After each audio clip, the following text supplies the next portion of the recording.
시청자 여러분 안녕하십니까? 헬로티비 뉴스 시작합니다. 정읍시 구룡동 일원에 라벤더 농장이 조성되면서 기대와 우려가 동시에 제기되고 있습니다. 특히 정읍시가 최근 이곳 주변으로 여러 사업들을 진행하면서 해당 농장에 특혜를 주는 것이 아니냐는 논란이 계속해서 제기되고 있습니다. 이진철 기자의 보도입니다. 정읍시 구룡동입니다. 최근에 조성된 라벤더 농장 옆으로 산 정상으로 향하는 길이 새로 났습니다.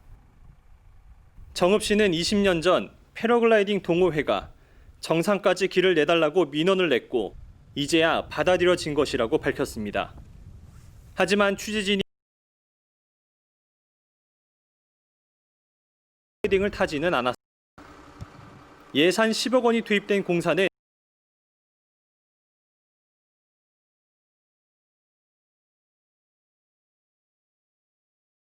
보니까 네.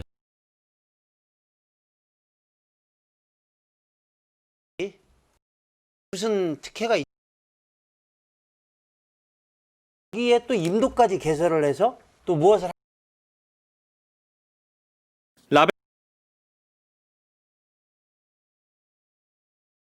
갈등을 빚어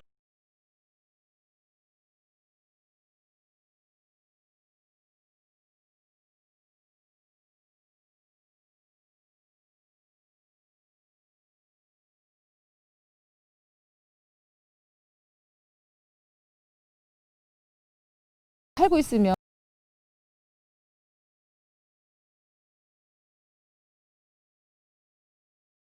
갑자기 그렇게 길을 없앤다 해서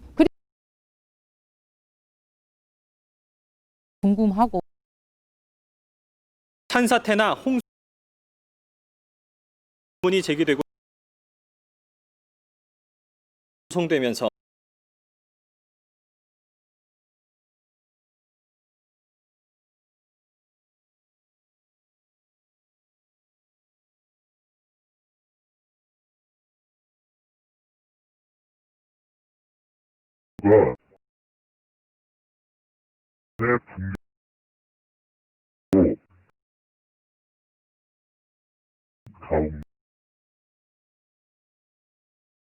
농장 특혜 할 수 있는 앞으로도 계획돼 있습니다. 정읍시가 라벤더 향기 자원을 활용해 대규모 아로마 치유 공간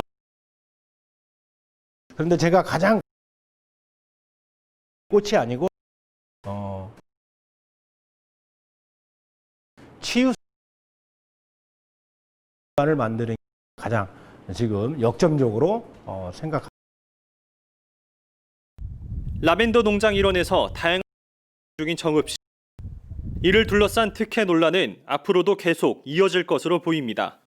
헬로티비 뉴스 이진철입니다. 네, 정읍시가 라벤더와 같은 향기 작물을 이용한 관광 산업을 도시 발전 원동력으로 삼기 위해 향기공화국 정읍이라는 이름으로 다양한 사업을 추진하고 있죠. 하지만 향기 산업 육성에 앞서 축산 악취 해결을 위한 대책이 먼저 마련돼야 한다는 목소리도 커지고 있습니다. 김남호 기자가 취재했습니다. 정읍시 구룡동에 위치한 라벤더 농장입니다. 정읍시는 최근 민간업체가 조성하고 있는 라벤더와 기존 향토 식물인 벚꽃, 구절초 등 향기 작물을 활용해 산업을 활성화하는 가칭 향기공화국 정읍이라는 밑그림을 그리고 있습니다. 또 민선 7기 대표 공약 사업인 축산악취 해결을 위해 향기 자원을 활용한 사료 첨가제와 축사 탈취제를 개발해 보급할 계획입니다. 연구시설하고 연계를 해서 향기식물을 이용한 천연 어떤 탈취제랄지 방향제랄지 이런 것을 아마 개발할 겁니다. 그러면 이제 그게 개발이 되면 축산농가뿐만 아니라 축산농가 주변의 냄새로 인해서 좀 고통받는 시민들한테도 좀 공급을 해서 정읍시는 향기 자원을 활용한 관광산업 활성화와 축산악취 저감을 위해 라벤더 농장과 악취 민원 지역 인근 축사 매입도 추진했습니다. 하지만 막대한 매입 비용으로 비효율적이라는 일부 시의원들의 반대로 무산됐습니다. 시민단체들도 축산악취 저감을 위해 향기 자원을 활용하거나 축사를 매입하는 것에 대해 부정적인 입장입니다. 향기라는 그런 아이템을 가지고 악취를 해결하겠다고 하는 그런 방법은 한 번도 들어본 일이 없습니다. 어느 지자체, 세계 어떤 곳에도 그것을 실현하고 있는 곳은 없습니다. 그러니까 악취 문제를 덮기 위해서 다른 쪽으로 방향을 전환하는 하나의 이벤트성 사업이라고 저희들은 보고 있습니다. 시민단체 관계자들은 악취 원인 지역 여건을 분석해 업체 스스로 저감안을 만들도록 하고 축사 매입이 아닌 현대화 사업을 지원하는 등 악취 민원 현장에 적합한 해결안이 만들어져야 한다고 목소리를 높이고 있습니다. 라벤더와 구절초 등 향기 자원을 활용해 향기공화국 건설을 추진하고 있는 정읍시. 축산업 종사자가 많은 정읍 지역에서 축산 악취 문제를 해결하지 못하면 정읍시가 추진하고 있는 향기공화국은 절반의 성공에 그칠 것이라는 지적입니다. 헬로티비 뉴스 김나무입니다. 다음 소식입니다. 해마다 정읍시의 청년 인구는 줄고 있는데요. 최근 정읍시는 이를 해결하기 위한 청년들이 창업 활동을 할 수 있는 공간을 마련했습니다. 이진철 기자의 보도입니다. 해마다 정읍에 사는 청년들의 수는 줄어들고 있습니다. 지난 5년 사이 15,000명 가까이가 정읍을 떠났습니다. 청년들이 떠나는 이유 가운데 하나는 일자리 문제입니다. 제조업과 축산업 위주인 정읍에선 실질적으로 청년들이 원하는 일자리는 부족하다는 지적이 나오고 있습니다. 요새 청년들이 가장 많이 원하는 산업군을 보면 유튜버라든지 아니면 이모티콘 작가라든지 창의적인 영역, 빅데이터 영역이란 디자인 영역이라든지 가치가 높은 영역에 참여하길 원하는데 그런 산업군이 지역에 현저하게 낮다라는 거죠. 실질적인 청년 일자리 창출을 위한 창업 활동을 펼칠 수 있는 공간이 정읍에 들어섰습니다. 이번에 준공된 청년 챌린지숍에는 창업을 준비할 수 있는 사무실과 미팅룸, 세미나실 등을 갖추고 있습니다. 창업을 원하는 청년은 시세보다 저렴한 임대료를 내고 해당 시설을 이용할 수 있습니다. 청년들의 도전과 성장의 공간이 될 청년 창업 챌린지숍 운영으로 청년들의 일자리 창출은 물론 지역 중심 상권 활성화에도 큰 도움이 될 것으로 기대됩니다. 더 이상 청년들이 떠나는 것이 아닌 머물고 미래를 설계할 수 있는 구심점으로 창업 공간이 역할을 할 수 있을지 관심이 모아지고 있습니다. 헬로티비 뉴스 이진철입니다. 새만금 개발을 둘러싸고 부안 지역에서는 기대와 우려가 교차하고 있습니다. 세계 잼버리 부지 공사 등으로 인한 주민들의 하소연은 늘고 새만금 방조제 관할권 확보와 같은 현안도 여전한 숙제로 남아 있는데요. 군 차원의 적극적인 대응을 바라는 목소리도 되풀이되고 있습니다. 정명기 기자입니다. 지난 24일 개통한 새만금 동서도로. 새만금 2호 방조제인 신항만에서 김제 신포항까지 20km에 달합니다. 그런데 이 도로는 아직 지번이 없습니다. 새만금 1, 2호 방조제 관할권을 두고 김제시와 군산시, 부안군이 법적으로 다투고 있기 때문입니다. 5년 전 당시 행정자치부는 1호 방조제는 부안, 2호 방조제는 김제에 귀속시켰지만 군산과 부안이 반발했습니다. 지난 9월 24일 군산시가 청구한 헌재 권한쟁의 심판이 각하되었으며 이는 평택 강진항 사례에 따라 예상됐던 것으로 이에 대한 대비를 묻는 말은 올해도 어김없이 군의회 행정사무감사장을 달구었습니다. 행정구역 조정하는데 거기에서 우리가 뺏기지 않도록 적극적 노력을 해야 합니다. 그래서 그것들이 우리가 명분 있게 이제는 새만금에 기대할 수 있는 거는 이제 행정구역을 얼마만큼 차지하느냐, 그게 이제 앞으로 우리 부안 미래 그 관건이거든요. 부안군은 명확한 증거나 법리 개발 등 변론할 내용을 준비 중입니다. 30년째 진행 중인 새만금 개발로 인한 부안 지역 주민 피해나 걱정도 이만저만이 아닙니다. 최근 새만금위원회에서 안건으로 논의된 환경부 자료를 보면 새만금호의 수질은 갈수록 나빠지고 있는 상황. 앞으로 이게 수질 개선이 되지 않으면 이게 부안의 그 어민들은 항상 이런 것으로 살아야 하고 부안의 그 어자운 고갈은 돼서 어민들의 소득은 떨어질 것이고 부안을 다 떠날 거예요. 이런 공사로 인하여 우리 군민들이 많은 그 미세먼지 관련해서 피해를 보고 있어도 전혀 그런 부분들을 대처를 못하는 부분들이 지금 미세먼지 관련해서는 오늘 낼 일이 아니거든요. 적극적인 대응을 주문하는 목소리는 해가 바뀌어도 되풀이되는 모양새입니다. 세계 스카우트 잼버리 부지 매립 공사 과정에서 발생한 부유물이 어민 피해의 원인으로 지목되는 점을 매우 안타깝게 여기고 있습니다. 내년 2월 중에 마련될 2단계 새만금 기본계획에 대한 군 차원의 대응 요청도 뒤따랐습니다. 헬로티비 뉴스 정명규입니다. 지난 8월 집중호우와 섬진강댐 물관리 부실로 전북 지역 곳곳에서 피해가 발생했죠. 이 가운데 순창 군민들이 피해 보상을 제대로 받지 못하고 있다며 추가 지원을 호소하고 있습니다. 민원 25 김남호 기자가 취재했습니다. 순창군 유등면 한 축사에서 수해로 붕괴된 건물 철거 작업이 한창입니다. 지난해 6월 16만 제곱미터 대지에 축사 5개 동을 매입해 양계업을 시작한 김종국 씨는 1년여 만인 지난 8월 집중호우 때 수해 피해를 입었습니다. 닭 13만여 마리와 축사 전체가 물에 잠기면서 투자비 등 20억 원가량의 재산 피해가 발생했습니다. 하지만 재보험료로 3억 원가량을 지급받으면서 모든 보상 대상에서 제외됐습니다. 새로 지금 복구를 하려면 이 철거를 먼저 해야 되는데 지금 가장 큰 문제는 이 철거하고 뭐 어쨌든 이 부유적인 뭐 쓰레기라든지 뭐 이런 폐기물 같은 거 처리 비용이라든가 이런 부분들이 다 지금 제 자비로 지금 다 충당해서 지금 해야 되는 상황이라서 여러 가지 좀 어려운 점이 많습니다. 비닐하우스와 농작물 피해를 입은 주민들도 실제 피해에게 미치지 못하는 보상비 때문에 어려움을 호소하고 있습니다.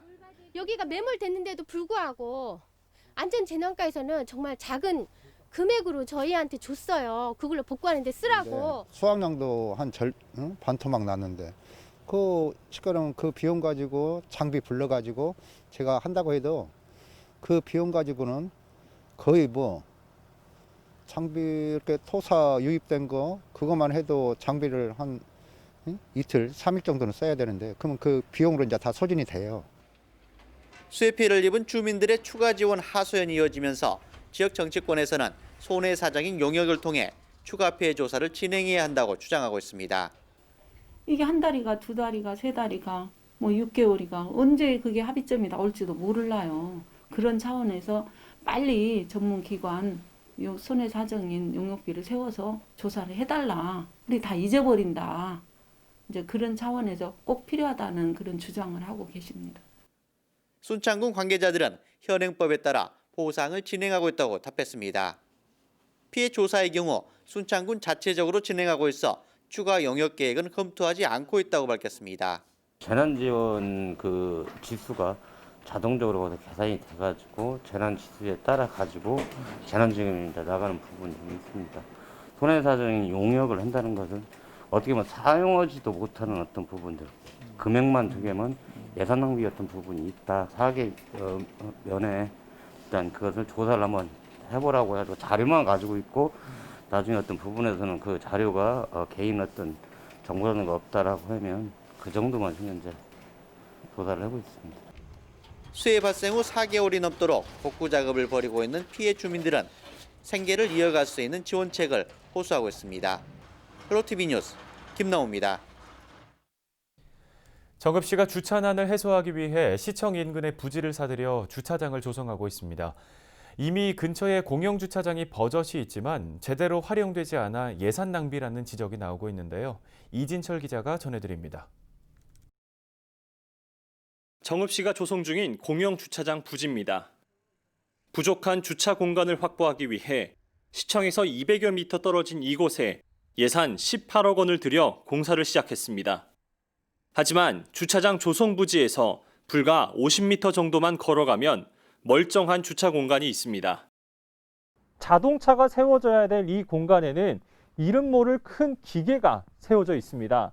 얼마나 오랫동안 방치가 됐냐면 이 풀이 제 어깨의 높이만큼 자랄 정도로 오랜 기간 방치되어 있었다는 것을 유추할 수 있는데요. 심지어 이 기계에는 정읍시라고 적힌 글자가 새겨진 스티커가 부착되어 있습니다. 이곳에는 차량 140여 대를 주차할 수 있습니다.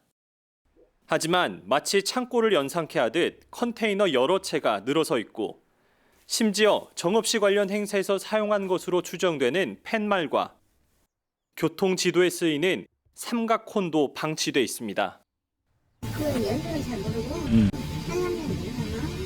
여기다가 자재 같은 거 아마 보관을 하는 것 같아요. 현재 진행 중인 주차장 조성을 두고도 주먹구구식 사업 진행이라는 의혹도 제기되고 있습니다. 그냥 어디 몇 대 그렇게는 않고요. 저희가 기본적으로 한 130, 40대 정도 들어가겠다. 저희가 그렇게 판단을 해서 지금 이렇게 잡은 거고요. 정읍시가 이렇게 허술합니까? 대충 잡아서 몇 대 정도 소요될 것이니 이 정도 예산 들여서 사업하자 그럽니까? 결국은 안 했다는 얘기잖아요. 정읍시는 방치되고 있는 공영 주차장이 입구에 경사가 있어 주민들이 잘 사용하지 않는다고 밝혔습니다. 그 주민들도 자기 집 앞에 차 받치고 들어가려고 하지 누가 언덕길 올라가서 걷다 차 받치고 내려올라온 사람은 없어요. 현재 공사가 진행 중인 사업 부지에는 안반이 발견되면서 모든 공사가 잠정적으로 중단된 상황. 오르막길을 사이에 두고 조성 중인 주차장과 창고처럼 방치되고 있는 주차장에 대한 논란은 이어질 것으로 보입니다. 헬로티비 뉴스 이진철입니다. 연말연시 불우이웃을 돕기 위한 전북 희망 2021 나눔 캠페인이 지난 1일부터 시작됐습니다. 전북 사회복지공동모금회 사랑의 열매는 전주 오거리 문화광장에 대형 사랑의 온도탑을 설치하고 나눔 캠페인 출범식을 가졌습니다. 올해의 목표액은 코로나19 장기화를 고려해 지난해 78억 1천여만 원보다 적은 63억 9천만 원으로 하향 조정됐습니다. 모금 활동 22년 만에 하향 조정은 처음입니다. 동료 의원 간의 부적절한 관계 논란으로 제명된 김재시 의원이 의원직을 유지할 수 있게 되자 반발이 일고 있습니다. 열린 김제 시민 모임은 2일 성명서를 통해 다시 적법한 제명 절차를 밟아 해당 의원의 의원직을 박탈하라고 시의회에 촉구했습니다. 그러면서 시의회가 이런 요구를 외면할 경우 시의원 전체를 대상으로 탄핵 운동을 전개하겠다는 뜻을 밝혔는데요. 최근 법원은 해당 의원이 시의회를 상대로 낸 제명 처분 집행정지 가처분 신청을 받아들였습니다. 전북 지역 미곡 처리장에서 벼를 맡기겠다고 속인 뒤 선금을 받아 잠적한 사건이 잇따라 발생해 경찰이 수사에 나섰습니다. 전북지방경찰청은 최근 전북 지역 한 미곡 처리장에 짐칸에 벼를 가득 실은 트럭 사진과 함께 별도의 개량 증명서를 팩스로 보낸 남성을 추적하고 있다고 밝혔습니다. 이 남성은 농협에 벼를 맡기려 한다며 먼저 돈을 달라고 한 뒤 잠적한 것으로 파악됐습니다. 전북 지역 한 미곡 처리장 관리자는 이 남성이 알려준 계좌에 2억 원을 입금한 것으로 알려졌습니다. 전북경찰청은 최근 전북 지역 미곡 처리장 5곳에서 이와 비슷한 피해를 보았다는 신고가 접수됐으며 현재까지 집계된 피해액은 3억 원에 달한다고 밝혔습니다. 높은 이자를 주겠다며 1,500억 원대의 투자금을 가로챈 대부업체 대표가 중형을 선고받았습니다. 전주지법은 지난달 27일 특정경제범죄 가중처벌법상 사기 등 혐의로 기소된 47살 A씨에 대해 징역 17년을 선고하고 1,395억 원의 추징금을 명령했습니다. 재판부는 피고인이 전주 지역 시장 상인과 자영업자들을 절망에 빠뜨렸고 이번 범행이 지난 2018년 이후 재범인 점을 고려해 형을 정했다고 밝혔습니다.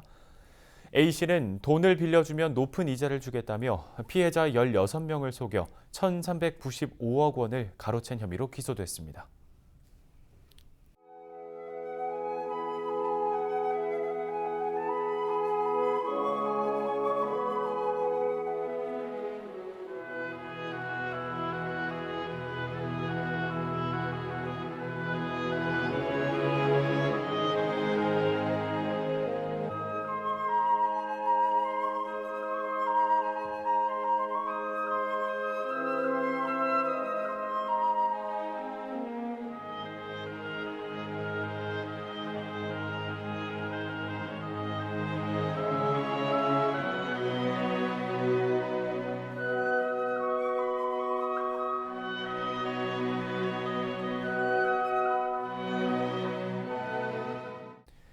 헬로티비 뉴스 마칩니다. 함께해 주신 여러분 고맙습니다.